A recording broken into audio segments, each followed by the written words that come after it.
Welcome to social post. నేను Nihal. So ఈ year 2026లో ఒక కామన్ మ్యాన్ తను అనుకున్న కార్పస్ని రీచ్ అవ్వాలంటే ఎలా ప్లాన్ చేసుకోవాలి, దీని గురించి మాట్లాడడానికి బొనిగల సాల్మన్ గారు ఉన్నారు. సార్తో మనం మాట్లాడతాం. Hello sir, welcome to social post.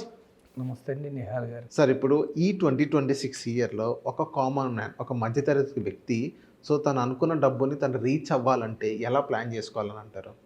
చూడండి నిహాల్ గారు, మనం ఏం చెప్తున్నామంటే కామన్ మ్యాన్, మధ్యతరగతి ప్రజలు ప్యాసివ్ ఇన్కమ్ జనరేట్ చేసుకోవాలంటే, అంటే ఒక 10 ఇయర్స్ తర్వాత 15 ఇయర్స్ తర్వాత మీరు ఇంట్లో కూర్చున్నా కానీ డబ్బును సమకూర్చాలంటే బిజినెస్ ఓనర్స్ అవ్వమని చెప్తున్నాను. బిజినెస్ ఓనర్స్ అంటే ఈక్విటీస్ కంపెనీస్లో మీరు ఓనర్స్ అవ్వండి. చూడండి, మన దేశంలో ఎక్కువ మంది ఎఫ్డీల్లో, సేవింగ్స్లో డబ్బులు పెడుతున్నారు. 250 లక్షల కోట్లు ఉంది ఎఫ్డీలో. వేరే మ్యూచువల్ ఫండ్స్లో సుమారుగా 75 లక్షల కోట్లు అసెట్ అండర్ మేనేజ్మెంట్. అందులో కూడా ఈక్విటీస్లో, అంటే కంపెనీస్లో ఓనర్షిప్, ఈక్విటీస్లో కేవలం 40 లక్షల కోట్లే ఉంది. మిగతాది బాండ్స్, లిక్విడ్ ఫండ్స్. నేనేం చెప్తున్నానంటే ఈక్విటీస్లో ఫస్ట్ తెలుసుకోవాల్సింది ఏంటంటే ప్రజలు రిస్క్ ఉంటుంది. ఎప్పుడైనా ఓనర్కి రిస్క్ ఉంటుంది, ఓనర్కి గ్యారంటీ ఉండదు. మీరు ఏ బిజినెస్ అయినా చేయండి, ఎంప్లాయీకి గ్యారంటీ శాలరీ, ఓనర్కి గ్యారంటీ ఉండదు. అది ఎలా, చిన్న వ్యాపారమో పెద్ద వ్యాపారమో అనవసరం, ఓనర్కి గ్యారెంటీ ఉండదు. అందుకే ఈక్విటీస్ అనేది subject to market risk. Equities ఇప్పుడు స్టాక్ మార్కెట్ అంటే కంపెనీస్లో ఓనర్షిప్ తీసుకునే మార్కెట్. అయితే ఇక్కడ ప్రజలు తెలుసుకోవాల్సింది ఏంటంటే, మన ఎపిసోడ్ ద్వారా ప్రజలు డబ్బులు నష్టపోకూడదు అంటే నేనేం చెప్తున్నంటే, చాలామంది స్టాక్ మార్కెట్ని ట్రేడింగ్ అనుకుంటున్నారు. ట్రేడింగ్ నుంచి వెళ్ళొద్దు మీరు. ట్రేడింగ్ అంటే అది కాంట్రాక్ట్, లైక్ బెట్టింగ్. అది లీగలే, కానీ అక్కడ మీకు డబ్బులు మొత్తం పోయే అవకాశం ఉంటుంది. ట్రేడింగ్కి వెళ్ళొద్దు మీరు. హోల్డింగ్స్ అంటే కొన్ని కంపెనీస్లో మీరు ఓనర్స్ అవ్వండి. కంపెనీలో ఓనర్స్ అయితే ఏమవుతుంది, తగ్గుతాయి స్టాక్స్, కానీ మళ్ళీ పెరుగుతాయి. అందుకే మనం ఏం చెప్తున్నాం అంటే కామన్ మ్యాన్కి, మీరు ఈ 2026లో కొన్ని వ్యాపారాల్లో భాగస్వామి అవ్వండి, సహభాగస్వామి. ఇప్పుడు సెన్సెక్స్ అంటారండి. సెన్సెక్స్ అంటే ఏంటి? టాప్ 30 ఇండియాలో ఉన్న టాప్ 30 కంపెనీస్లో టాప్ 30 కంపెనీస్ సెన్సెక్స్ అంటారు. ఇక అంతకు మించిన పెద్ద కంపెనీస్ ఉండవు. ఇక నిఫ్టీ 50 అంటారు. నిఫ్టీ 50 అంటే ఏంటి? ఇండియాలో ఉన్న టాప్ 50 కంపెనీస్. దుర్భేద్యమైన ఇక అంతకు మించిన కంపెనీస్ ఉండవు. ఒకవేళ ఆ కంపెనీ నిఫ్టీ 50లోంచి మార్కెట్ క్యాపిటలైజేషన్ డౌన్ అయ్యింది అనుకోండి, అది బయటికి వెళ్ళిపోతే కొత్త కంపెనీ వస్తుంది.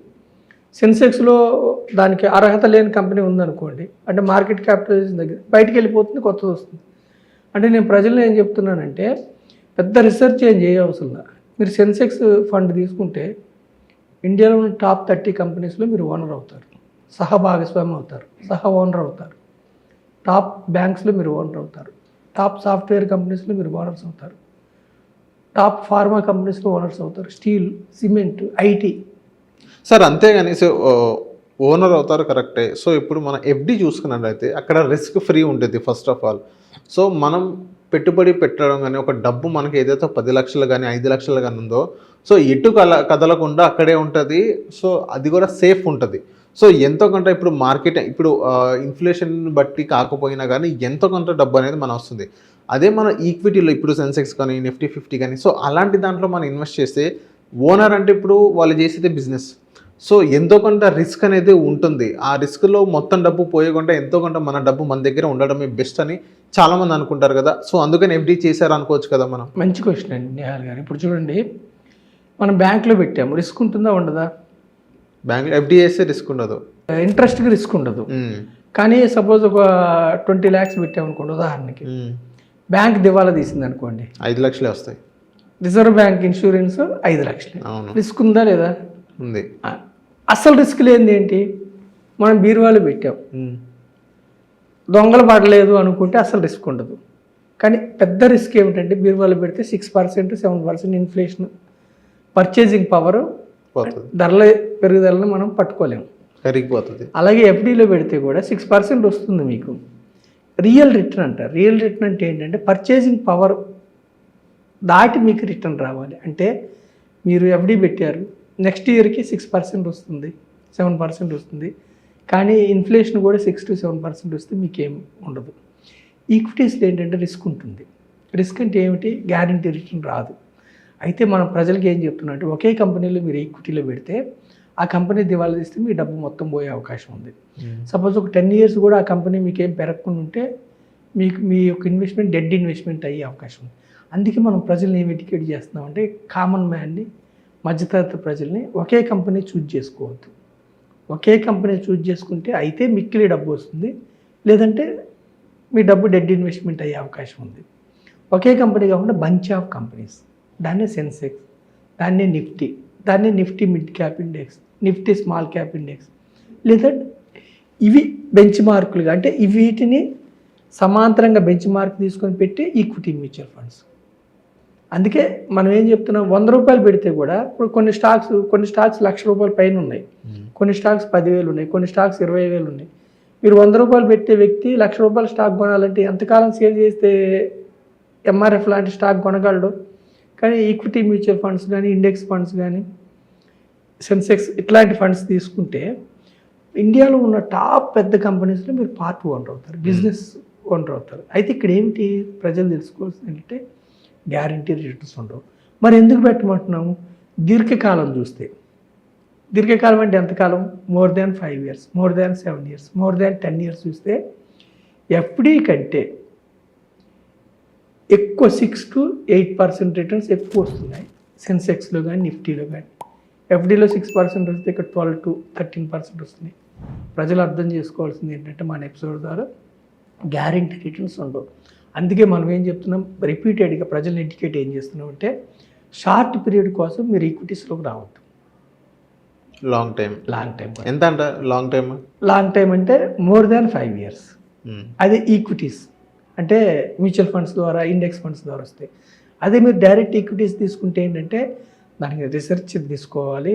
బ్లూ చిప్ కంపెనీస్ సజెస్టబుల్, చిన్న కంపెనీస్ జీరో అయిపోతాయి. 5-6 వేల స్టాక్స్ ఉంటే జీరో అయిన స్టాక్స్ చాలా ఉన్నాయి.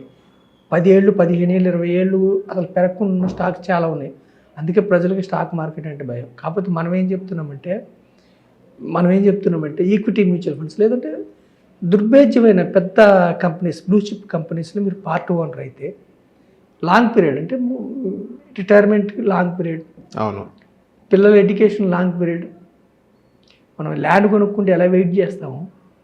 సో నేను ఈ న్యూ ఇయర్ సందర్భంగా 2026 నేను ఏం చెప్తున్నట్టే మీరు ఇంట్లో నిద్రపోండి, కానీ మీ డబ్బు వేరే కంపెనీస్లో పెట్టుబడి పెట్టడం వల్ల మీకోసం కంపెనీస్ పనిచేయాలి. మీకోసం కంపెనీ డైరెక్టర్స్, సిఇఓలు, ఎంప్లాయీస్, కన్జ్యూమర్స్, కస్టమర్స్ మీకోసం పనిచేయాలి. మీరు ఒక బ్యాంకులో పెట్టుబడి పెట్టారనుకోండి, బ్యాంకులో హౌసింగ్ లోన్ తీసుకున్న వాళ్ళందరూ మీకోసం పనిచేస్తున్నట్టు అర్థం. పర్సనల్ లోన్ తీసుకున్న వాళ్ళందరూ మీకోసం పనిచేస్తున్నట్టు, క్రెడిట్ కార్డు వాడుకున్న వాళ్ళు మీకోసం పనిచేస్తున్నట్టు. బ్యాంక్ స్టాక్ కొనుక్కుంటే ఒకే స్టాక్ గురించి చెప్పట్లేదు, బంచ్ ఆఫ్ స్టాక్స్.